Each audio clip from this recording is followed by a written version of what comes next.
This is an American green tree frog, and this is the current setup that I have him in. Although there's nothing really inherently wrong with it, my girlfriend and I knew we wanted to upgrade him to something better in the long run. So with that being said, I went ahead and got him a brand new 18 by 18 by 24 enclosure. And if you guys want to see how I turn this enclosure from this into this, I recommend you guys stick around and watch what I did.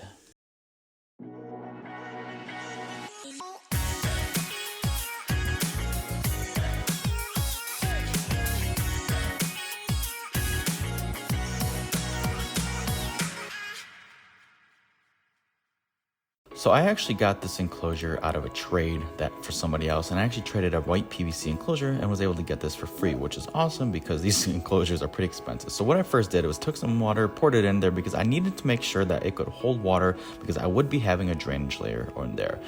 I left this overnight, and after that, I then proceeded into the next step, which would be foaming, which you'll see here in a few seconds. But I left it overnight.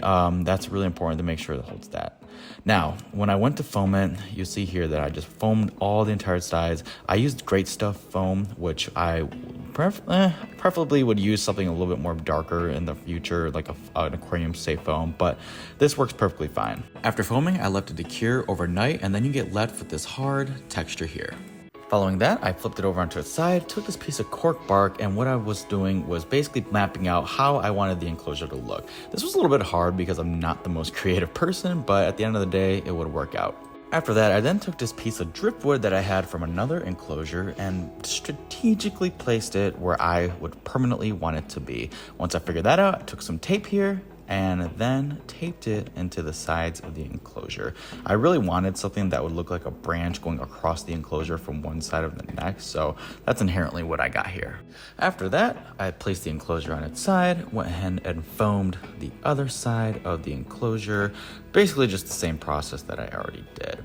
After that, I'd been flipped it over after waiting 24 hours and then repeated it to the other side using the cork bark that I had mentioned earlier.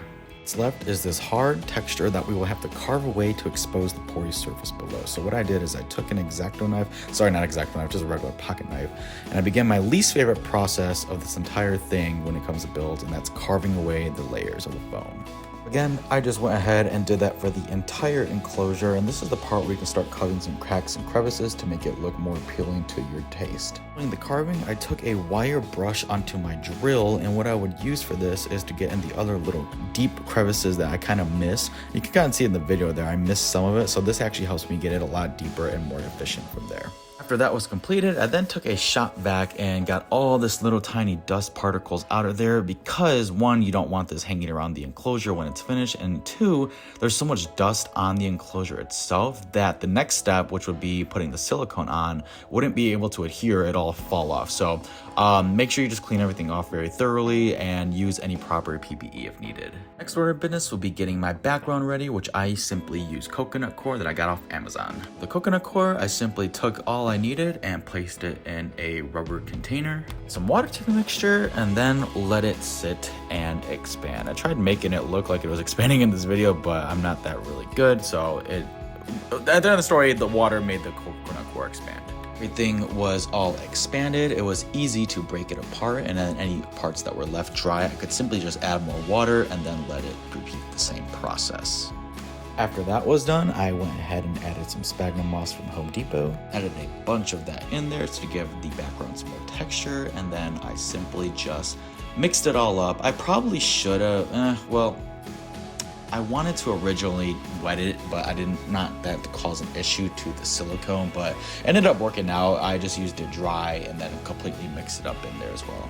Everything to stick, I would be using aquarium grade black silicone. I placed the aquarium safe silicone onto a caulk gun and then proceeded to string it along the entire side. And I used one per side actually. So I used one caulk gun or one piece of caulk for this entire side of my enclosure, but I would also go ahead and repeat that over all the other sides as well. I then put on a glove and began to spread all the silicone over the entire space of the foam. Now this part smelled so bad, so I would recommend using some sort of gas mask or whatever you can use, but I simply just bared through it and spread it over everything. And I'm telling you, this stuff burned my nose. But after suffering for what seemed like eternity, I was left with this nice piece of fully covered foam. With all the silicone then covering the exposed foam per the one side, I then took my substrate and just went ahead and placed it all around all areas that had the black silicone there. Once I knew I had an ample amount of substrate covering all areas of the silicone, I just went ahead and firmly pressed it all down. That way it would be more secured to the background itself. And then obviously I'll save you guys the expense of watching me do this 2 more times, but essentially I just did the same exact thing for the other 2 sides. I applied silicone, I spread it all around, and then applied the substrate on top of that.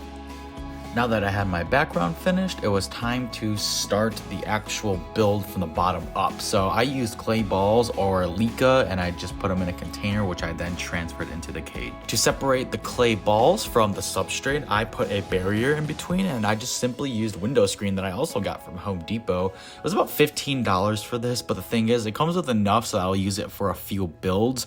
Much cheaper than going and buying the brand name Reptiles substrate barriers, but just go to Home Depot for this and you can save a lot more money.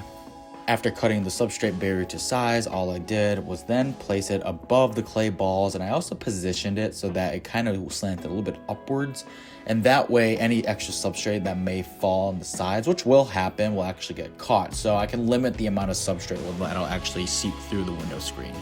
Now before I put in my substrate, I added some horticultural charcoal. You can find this at Home Depot, or you can order it in much larger quantities in certain department stores as well as Amazon, and this would be great for our springtails. To start my main substrate, I took some sphagnum moss and got it nice and wet and rehydrated it. I also took the additional coconut coir that I had left over, and finally sand mixed with organic topsoil. After thoroughly mixing all of the substrate, I then placed it up top of the charcoal inside the enclosure, and I put it a little bit higher than where the substrate meets the background. With the substrate now complete, I then went ahead and took some water and I filled up the drainage layer or the hydro balls till they were about halfway covering. With all that said and done, it was finally time to get some lights on in here so we could see what we got going on. So for my lights, I'm using it as the same as my other enclosures. It is the foot-long or 12-inch Arcadia Jungle Dawn LED light. It is a plant light. This is not a UVB light. But what's nice about it is I could actually hook it up to my other ones in the cages right next to it. So simply I just had it connected to that. And then after a little bit of a struggle, I was able to get the light on and it looked amazing in there. Now, as you can see here, I'm a freaking moron and an American. Americans make a lot of mistakes, and I missed some spots on the substrate background. So I took some silicone and simply attached sheet moss with the silicone to cover up those areas that I missed. Now, in retrospect, I didn't really mind doing this because I did plan on adding moss to certain areas anyways. What this really did is just added some color, plus it just hid those kind of small areas that I did mess up on, and that way it kind of made everything even and more flowing. And as you can see here, I actually went back and added moss in a ton more areas throughout the enclosure. So the first plant that I added into the enclosure was actually this big, beautiful bromeliad. And what I did is actually just stuck it right in the cork round that I had placed in the side wall. And really, it just takes up such a large amount of the enclosure. But honestly, I love bromeliads and they're pretty easy to take care of. So this was a great fitting to put in the enclosure. Now, I actually didn't go too crazy with the plants. I actually only just used the moss, the bromeliad, and then now I'm adding in a propagated pothos that I got from my girlfriend. Now it was time to add in some of the extra hardscape material. So the original enclosure actually had this moss mushroom that I absolutely love. And I put it in the back. I don't know if I'm going to keep it in there permanently. It is a little bit overkill and kind of taking up a lot of the space, and you can't even get the full visual of the mushroom. But for the time being, I'm just going to leave it. And I just placed it in the very back there. One of my favorite materials that I'm adding in now is the jungle vine that was in his previous enclosure well. But you know, when it comes to jungle vines, they're just honestly one of my favorite pieces of material to add to any enclosure because they really just give it that wild look. Now, once that's said and done, it was really just about adding the small little details. So I went ahead and added some little rocks that I thought were pretty cool. And then to start putting in my microfauna for my isopods, I'm just using purple ghost isopods. I know they're a little bit more expensive than what people usually put in bioactive enclosures, but I have a literal infestation of them. So I figured I would just help dwindle the numbers down to give Chartreuse an ability to eat them and get his poop eaten as well. I then went ahead and added his water dish back into this enclosure and filled it with Reptiles treated water. He loves soaking in his water dish, so this was a big component to add for him. As we're entering the final stages of the build, I just went ahead and sprayed everything down to get the humidity nice up and give those plants a much needed drink of water. Now it is time to bring in the star of the show, and let's add Chartreuse into his new enclosure.